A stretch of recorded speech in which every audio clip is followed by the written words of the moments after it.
mais uma vez, dando prosseguimento às gravações que têm acontecido.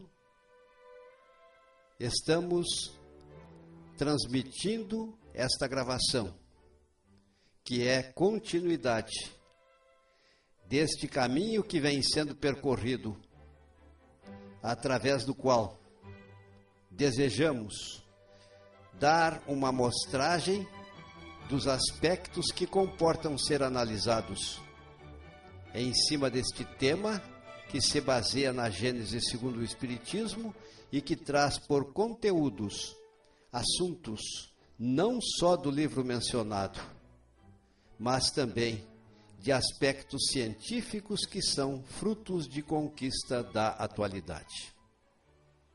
Nós queremos agradecer ao nosso irmão Rafael Amorim, porque não fosse os préstimos do mesmo, estas gravações não poderiam ser divulgadas no Facebook.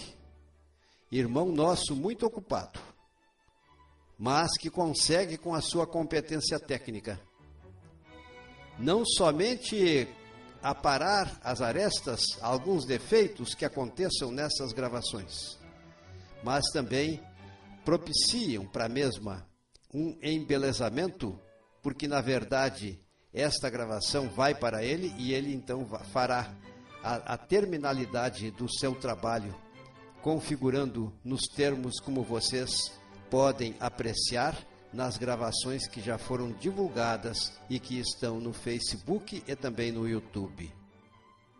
Mas antes de tudo, meus irmãos, eu suplico a vós, amigos espirituais, em nome de Jesus, que nos proporcione a ajuda, da qual nós tanto temos necessidade, para nos tornarmos acessíveis. De maneira que as pessoas que nos honram com a sua sintonia e que têm interesse em conhecer a Gênese e a vida, possam compreender as nossas explicações, e não obstante, muitas vezes, precisemos percorrer caminhos difíceis pelos quais é necessário que o percurso seja feito.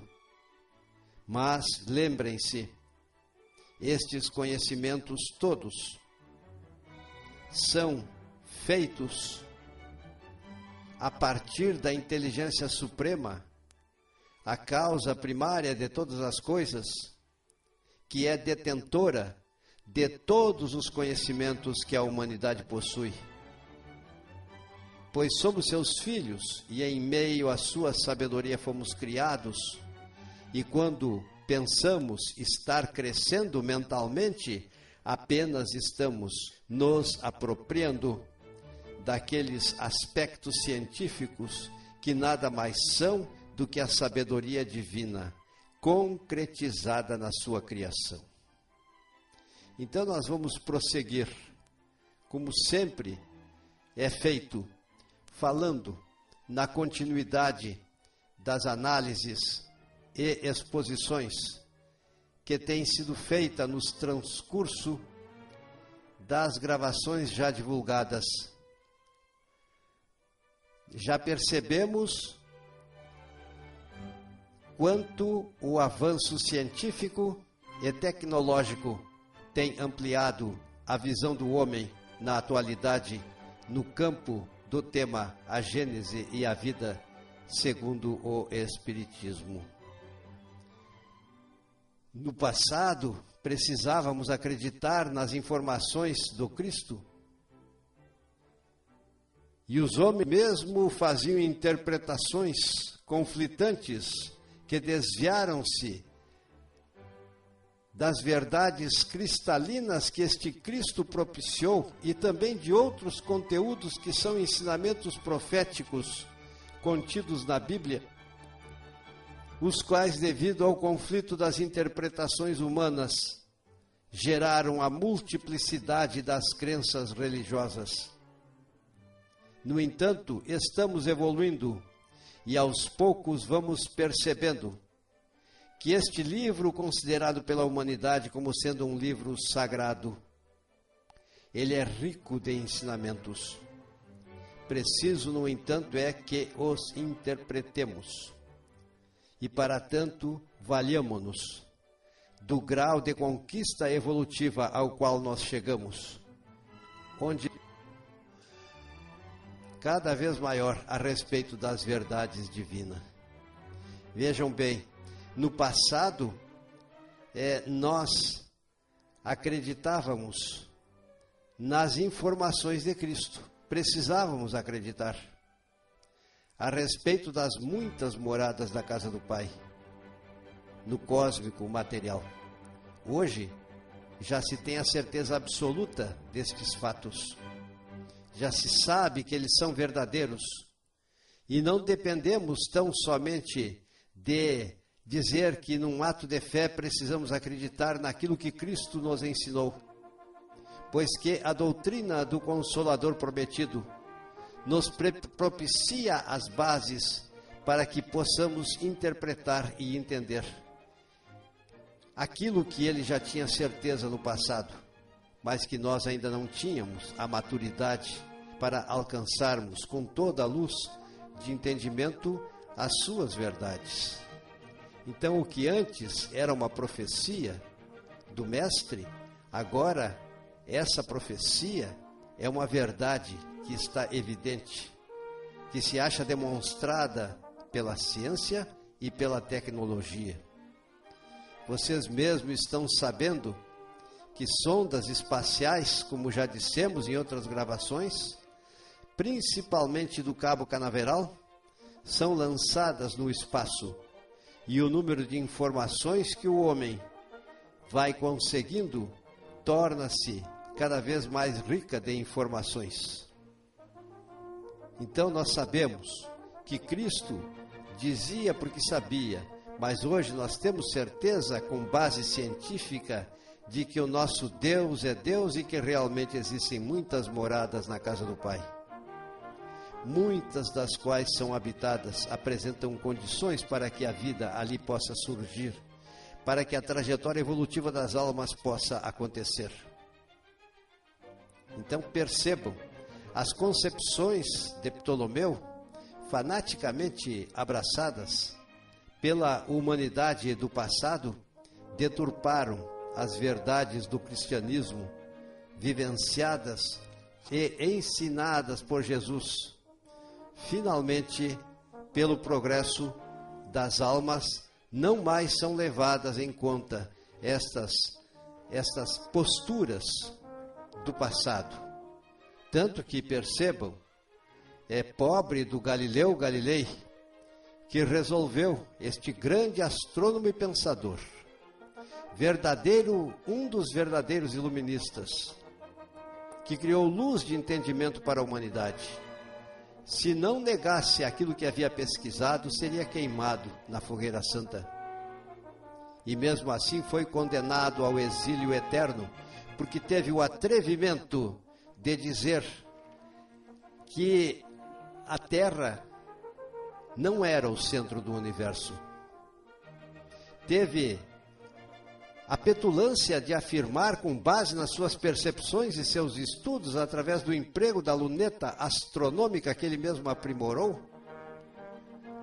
descobrir que satélites do planeta Marte, do planeta Saturno, apresentavam uma movimentação e que, portanto, a Terra não era o centro e nem o Sol girava em torno da Terra. Todo aquele que pensasse diferente estava fora das verdades professadas pela igreja daquele tempo. Eu não me refiro às igrejas da atualidade. Percebam, segundo uma revelação bíblica, José ergueu as mãos para os céus e sustou a movimentação do sol, para que o dia fosse prolongado e os hebreus conseguissem prosseguir na sua guerra contra um povo bárbaro naquela época. Portanto, quem eram aqueles que pensavam que sabiam para dizerem que a Terra não era o centro do universo e que não existiam 11 céus envolvendo a nossa Terra? Quem eram aquelas pessoas que muitas vezes entendiam que as estrelas não eram fixas e que nem mesmo esses astros foram feitos para embelezar e distrair a humanidade, que era considerada a raça superior, os filhos mais perfeitos de Deus naquele tempo.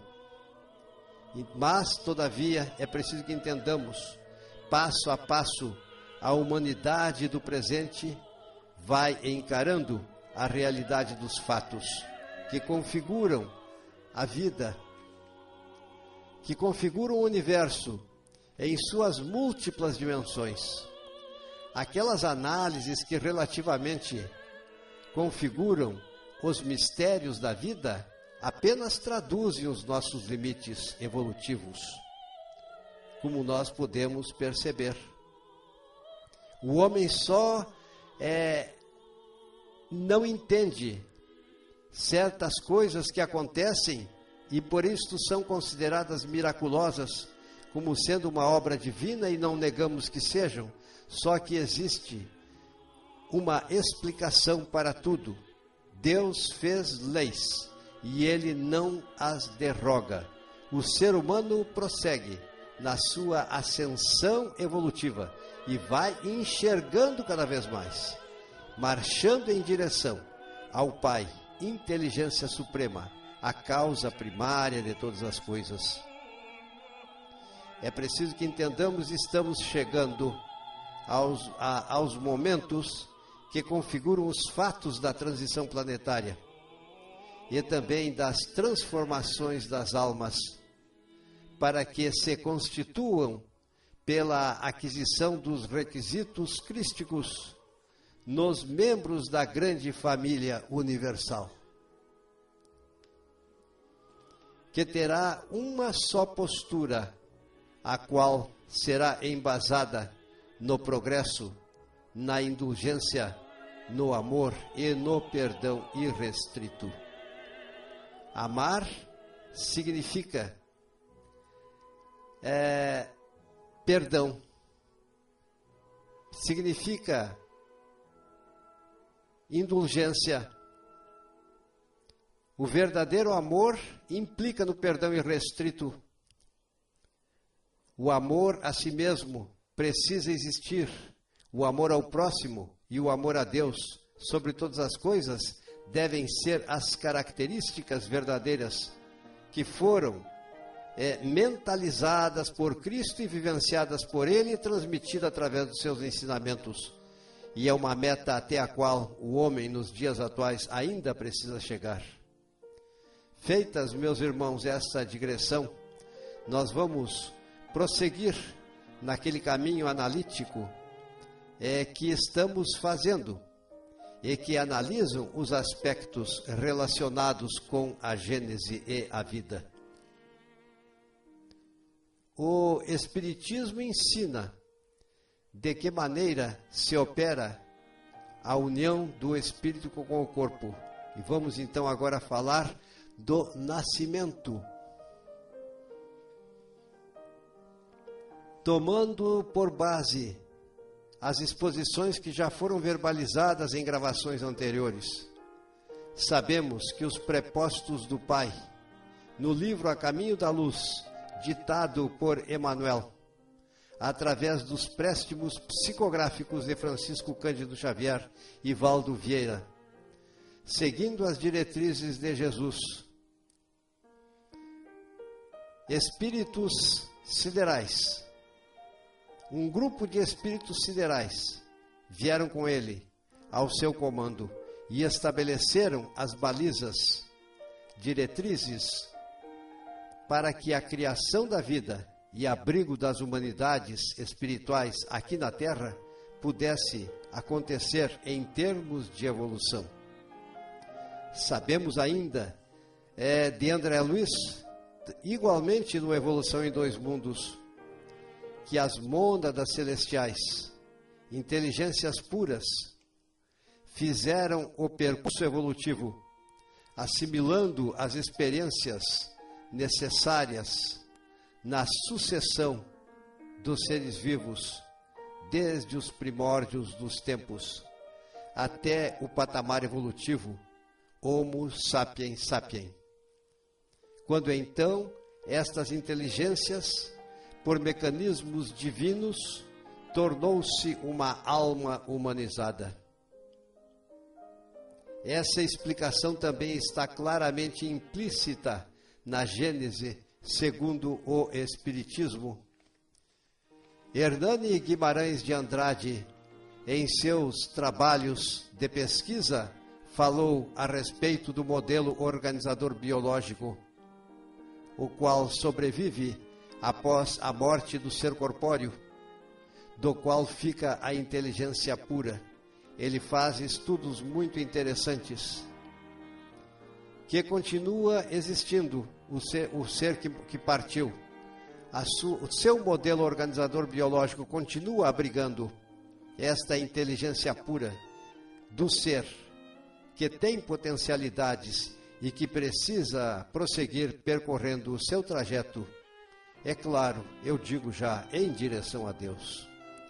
Generalizando, nós sabemos que o homem ainda não conquistou o grau de progresso, ainda não conseguiu atingir um alto grau evolutivo, científico, para demonstrar os frutos de suas percepções, que nos ligam a outras dimensões, mas estão dando passos significativos neste sentido, que é a outra dimensão, da qual nós somos parte, porque de lá nós somos procedentes.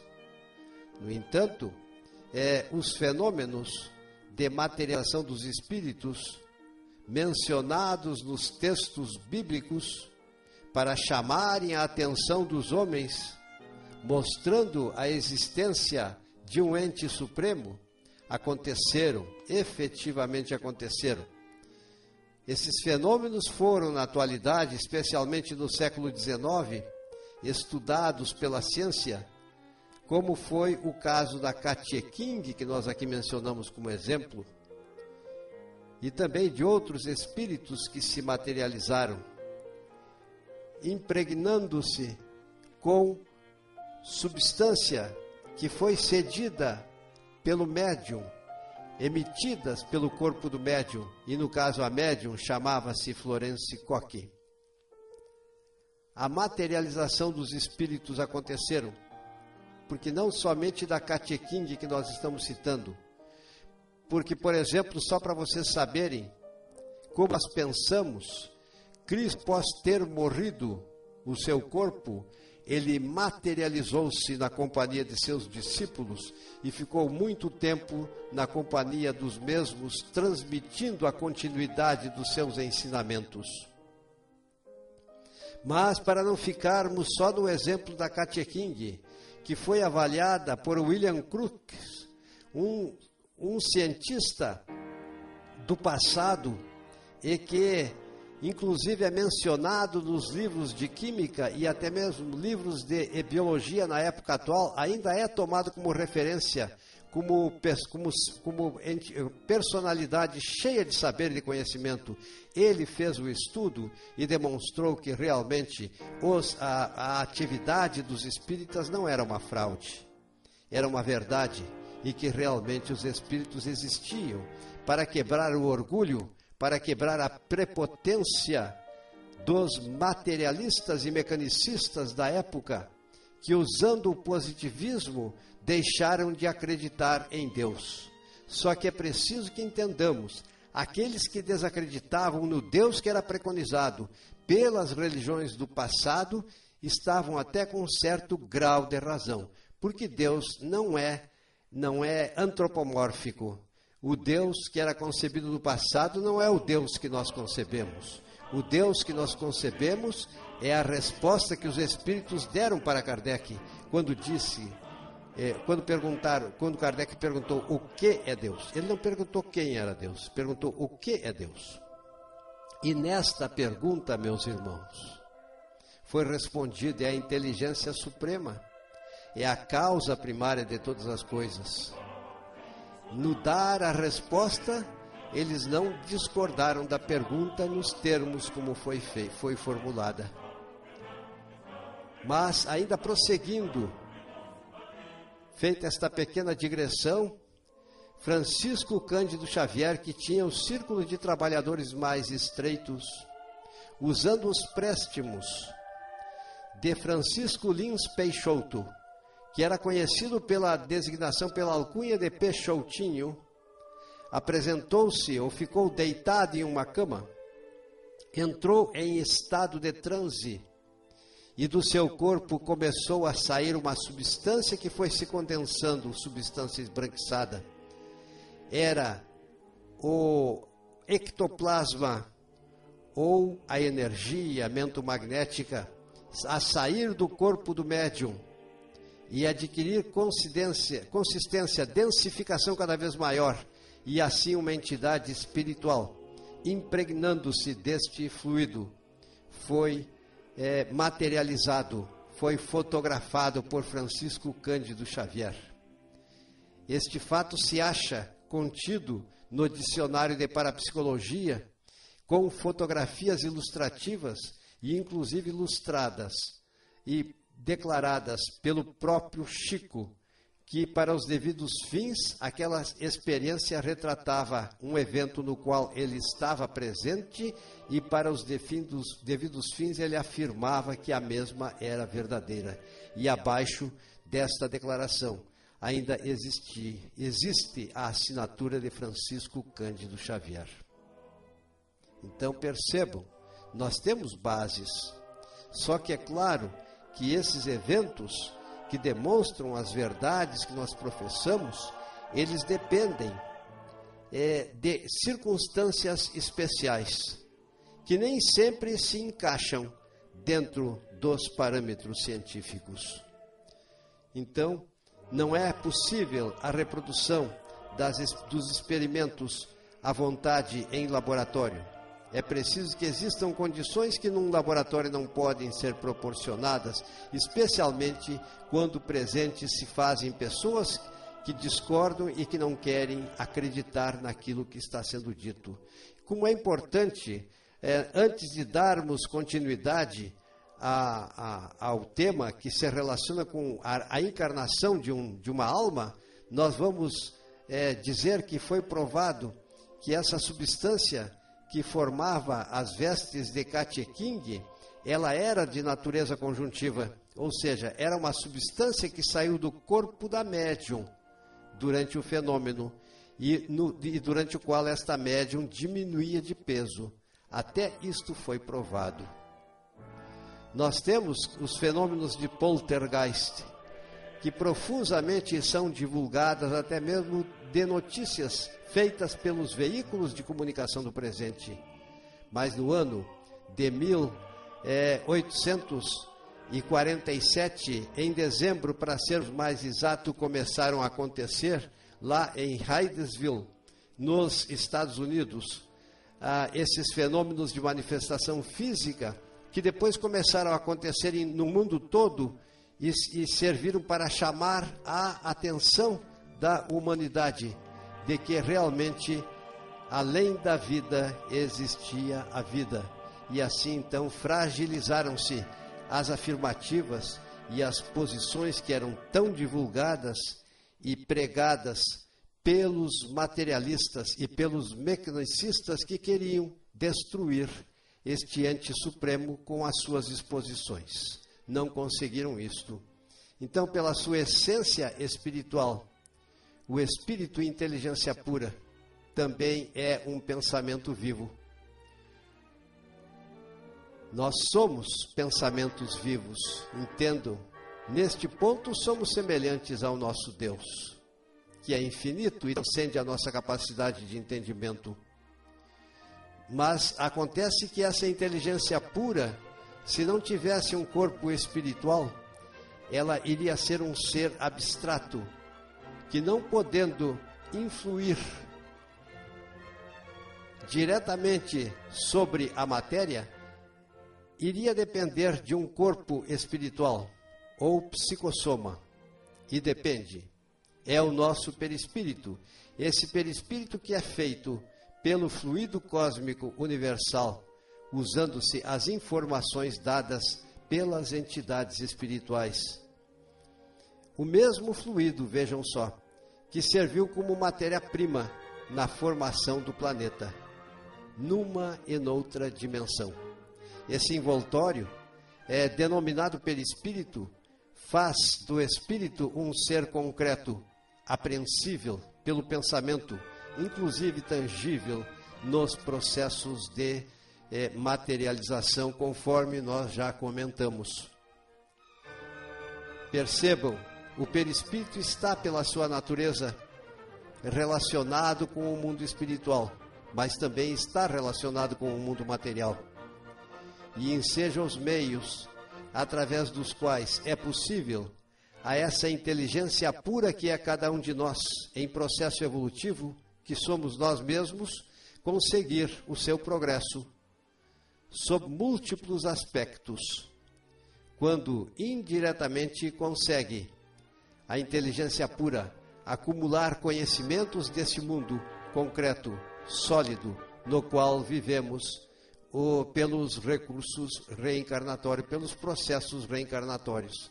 Percebam, meus irmãos, e nós estamos tentando dizer que a única maneira da inteligência pura, que é cada um de nós, se comunicar com o mundo material e usufruir as situações de progressos que aqui podem ser obtidas, é pelo corpo espiritual, porque o corpo espiritual está relacionado tanto com o plano espiritual, diretamente com a alma, com a inteligência pura, como também com o plano material, porque no plano material, embora noutras dimensões, tem relação com o mundo concreto dentro do qual nós vivemos.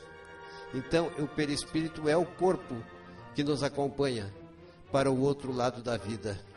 Quando o corpo físico termina, ou seja, pela doença, pelo traumatismo, ou mesmo pela longevidade, ele deixa, portanto, de servir, deteriora-se o corpo físico e a energia metabólica deixa de ser produzida em grau necessário e suficiente, e então o princípio vital se esvai, acontecendo a libertação da alma, que leva consigo o seu corpo espiritual, que tanto conecta-se, o corpo espiritual, estou falando mais uma vez para reforçar, que tanto conecta-se com a inteligência pura, onde existem os núcleos de potenciação propostos como meio de comunicabilidade com o corpo espiritual pelo Dr. Jorge Andréas, como com todo o nosso corpo físico. Então, o corpo espiritual está em conexão com o corpo físico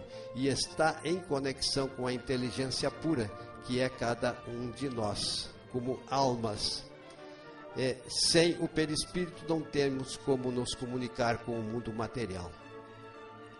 Então, o nosso organismo nos serve como instrumentos nas relações humanas e múltiplas formas de experiências evolutivas no mundo material. Os frutos de toda a experiência vivenciadas são registradas no corpo espiritual e núcleos potenciais sediados na alma que somos todos nós, inteligências puras de origem divina. O fluido perispirítico que perfaz o nosso perispírito, ou ainda psicossoma, é outra designação sinônima, pois o traço de união entre o espírito e a matéria precisa existir, enquanto aquele se acha unido ao corpo, serve-lhe de veículo para o pensamento que é transmitido, o movimento às partes do nosso organismo. Percebam, estou falando de que o corpo espiritual é o intermediário. Ele recebe as ordens do nosso espírito, da nossa inteligência pura, onde os núcleos potenciais estão presentes, e transmite para o nosso corpo físico, o qual vai executar, vai atuar sob a impulsão da vontade do espírito e para fazer que repercutam no espírito as sensações que os agentes exteriores possam produzir e vice-versa.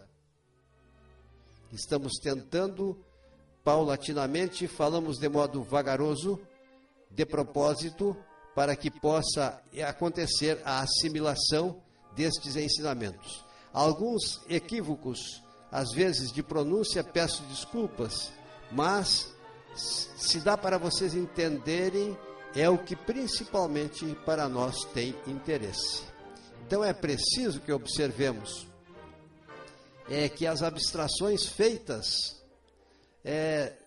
não desconsideram, por outro lado, e agora é um parênteses que estamos fazendo, o avanço científico do homem.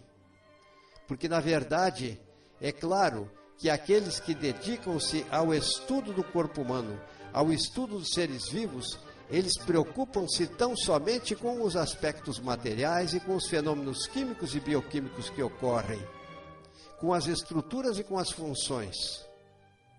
Então a gente sabe que o homem já amealhou de forma sistemática múltiplos aspectos da sabedoria divina, que são os enfoques inerentes ao campo global da fisiologia, da bioquímica e de muitas outras ciências. Mas o homem, quando defendendo uma tese, identifica um fato, ele está apenas conseguindo definir e conhecer coisas que já existem. Então, o grau de mestre, que muitas vezes implica na defesa de uma tese, confere o título, não porque aquela pessoa descobriu uma coisa que antes não existia, ele apenas identificou a dinâmica divina para a expressão da globalidade da vida, dependendo do assunto que seja enfocado. Os fatos, assim amealhados pelo homem, expressam o adiantamento de sua trajetória evolutiva, traduzem a dinâmica material que explica os processos vitais. Todavia, não esqueçamos, não há efeito sem causa. Quando os efeitos são inteligentes, a causa é também inteligente. Então, estamos bem informados das tentativas científicas dos mecanicistas, dos positivistas que não acreditam em Deus e outros materialistas mais do mesmo jaez, que tentam dizer que a vida é obra do acaso. Todavia, aplicando a matemática estatística na interpretação dos materialistas, respondemos que já fizeram cálculos, porque é só pensar na complexidade de uma célula, nos organoides ali existentes e nos milhares de funções que são desempenhadas a nível de cromossomos, os milhares de substâncias enzimáticas que são produzidas e os milhares de proteínas com peso atômico enorme, para constatarmos a impossibilidade de que, por acaso, esses eventos possam ter acontecido. E, inclusive, se empregarmos a estatística, a matemática estatística das probabilidades, o homem iria chegar na interpretação da possibilidade desses eventos acontecerem ao acaso, que seria necessário um tempo que supera aquele tempo que precisou acontecer para a formação do nosso Sol e do nosso sistema, constituído por Sol e planetas e satélites. Um tempo muito maior do que este seria necessário. Esse cálculo foi feito.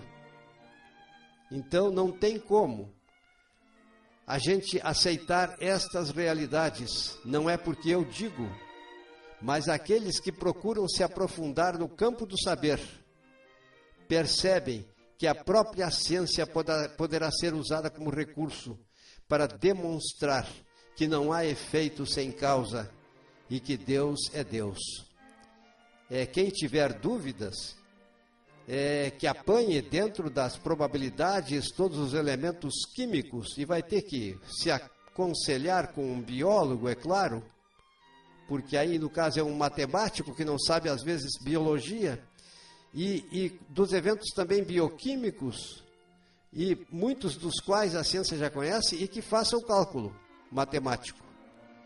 Quem conhece matemática das probabilidades e estatística poderá concluir esta verdade. É claro, estou pensando porque esses pensamentos já foram formulados por outras pessoas.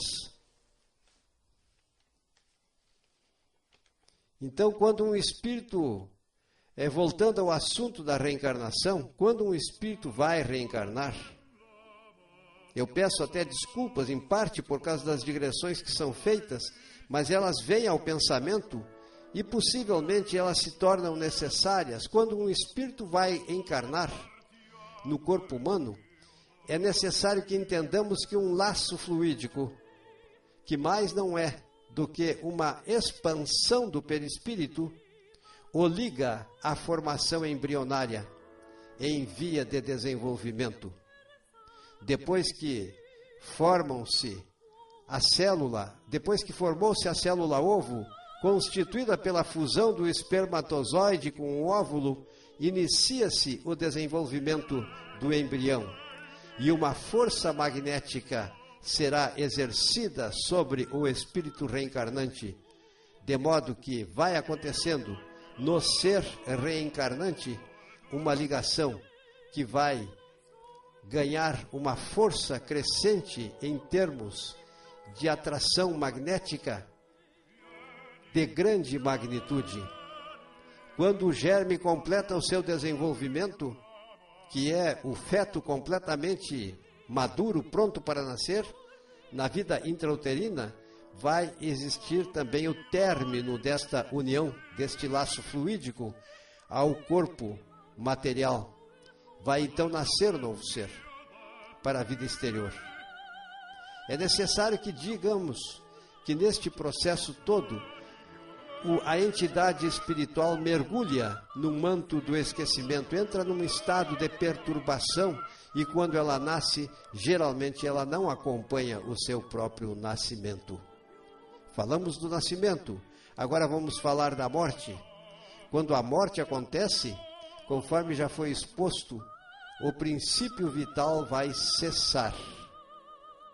E a alma, espírito com o perispírito, libertar-se-á.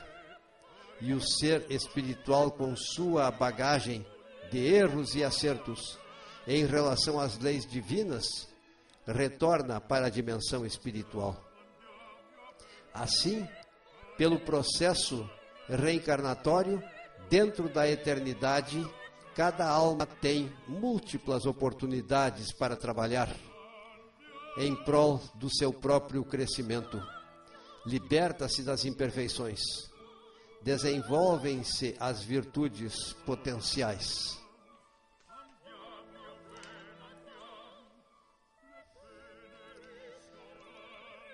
A personalidade alma tem a oportunidade, pela pluralidade das existências,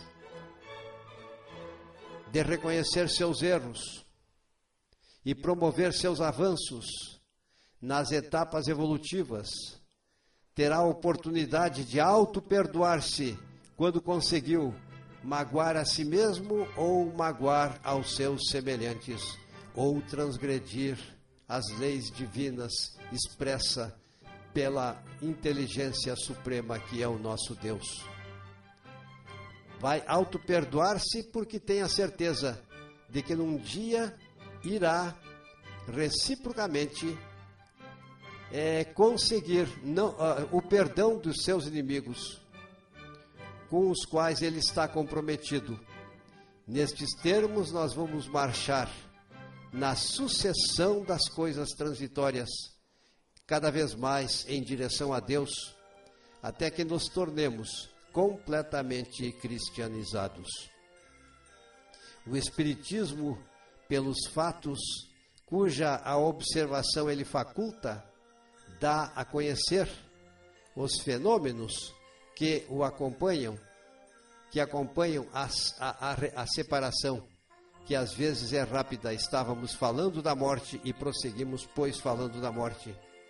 Então, a morte às vezes acontece rapidamente, de maneira muito fácil, de maneira muito suave, de maneira insensível, sem dor nenhuma, quando a alma tem merecimentos, quando ela é virtuosa, quando ela seguiu os ensinamentos do Cristo Jesus.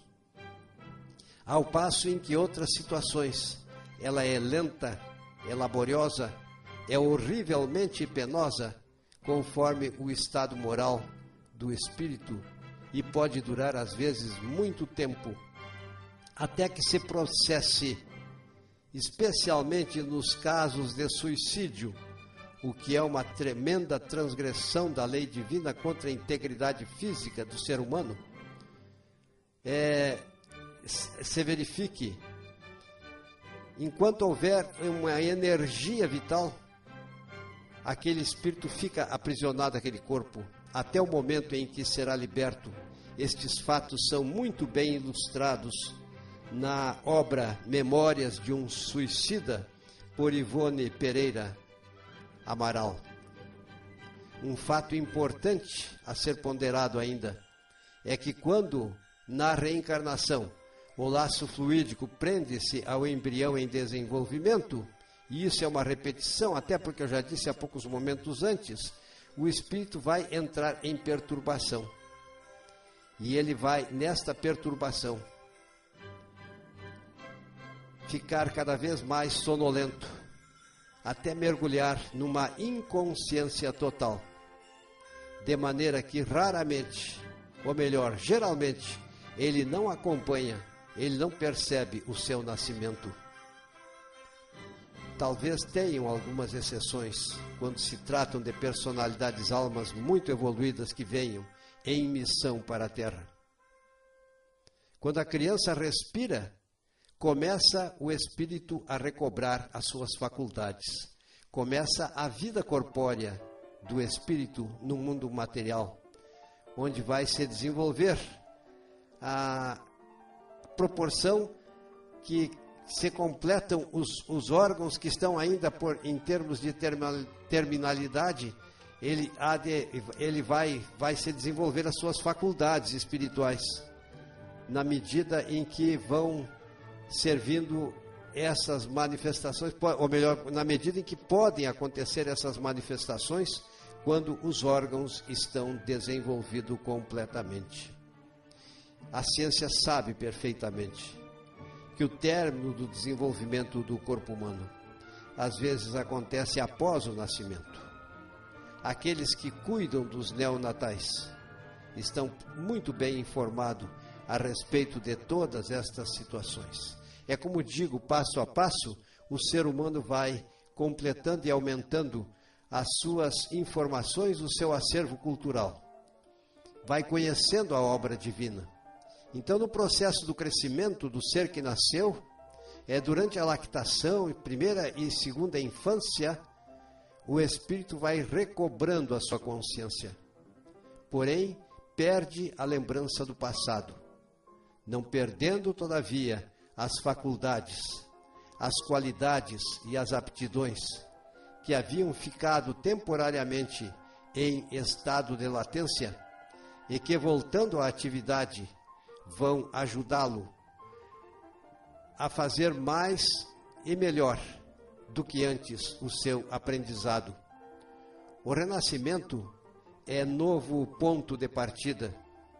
É um novo ponto de partida, um novo ponto de começo. É um novo degrau, melhor dizendo, a subir. Ainda aí, a bondade do Criador se manifesta. Bendito o esquecimento do passado.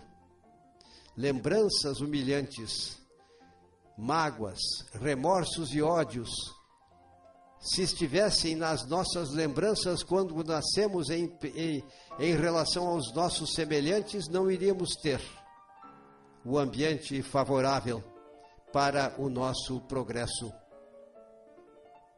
Então, temos que esquecer.